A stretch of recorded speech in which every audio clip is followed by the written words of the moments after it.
కర్ణాటకలోని హోస్పేటలో తుంగభద్ర డ్యాం వద్ద కలకలం చెలరేగింది. తుంగభద్ర డ్యాం గేటు కనిపించట్లేదు. 19వ గేట్ కనిపించకపోవడంతో అధికారులు తీవ్ర ఆందోళన చెందుతున్నారు. చైన్ లింక్ తెగిపోవడంతోనే గేట్ కొట్టుకుపోయినట్లుగా గుర్తించారు. రాత్రి 11 గంటల నుంచి చైన్ లింక్ కనిపించట్లేదు. అయితే గేట్ కొట్టుకుపోయిందా, అక్కడే ఉందా అనే దానిపై ఇంకా క్లారిటీ రాలేదు.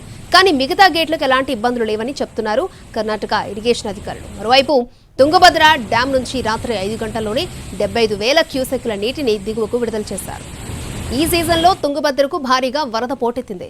గత ఏడాది డ్యాంలోకి కేవలం 114 టీఎంసీల ప్రవాహం వచ్చింది. కానీ ఈ ఏడాది పరివాహక ప్రాంతాల్లో విస్తారంగా కురిసిన వర్షాలకు తుంగభద్ర డ్యాంలోకి 249 టీఎంసీల ప్రవాహం వచ్చి చేరింది. ఇందులో 104 టీఎంసీలను నిల్వ చేశారు. కాలువకు 25 టీఎంసీలను వదిలారు.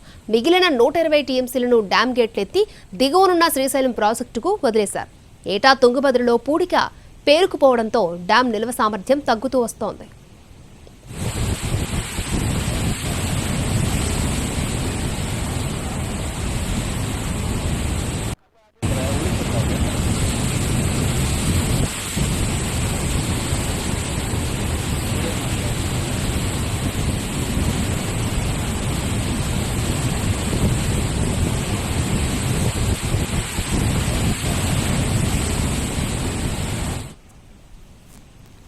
తుంగభద్ర డ్యాం కు ఇన్ఫ్లో తగ్గడంతో గేట్లు మూసేందుకు అధికారులు ట్రై చేశారు. 19వ గేటు మూసే సమయంలో చైన్ లింక్ తెగింది. దీంతో టెన్షన్ పడుతున్నారు డ్యాం అధికారులు.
వీరందరూ కూడా ఒక బృందంగా ఏర్పడి వెంటనే ఆ కొట్టుకుపోయినటువంటి గేట్కి పునర్నిర్మాణం చేయాలని చంద్రబాబు నాయుడు గారు ఇచ్చిన ఆదేశాలని ఇమ్మీడియట్లీ అమలు చేసుకుంటూ వస్తూ ఉన్నాం. ఏదైతే ఈ యొక్క తుంగభద్ర ప్రాజెక్టు పురాతన ప్రాజెక్టు కావడం వల్ల ఈ యొక్క గేట్కి ఇటువంటి సమస్య వచ్చినప్పుడు ఏదైతే స్టాప్ లాక్ గేట్స్ దీనికి ఆల్టర్నేటివ్ లేకపోవడం వల్ల ఈరోజు 30,000 క్యూసెక్కుల నీరు వరకు కూడా ఆ యొక్క కొట్టుకుపోయిన గేట్ నుంచి కిందకి పోతున్నటువంటి పరిస్థితి.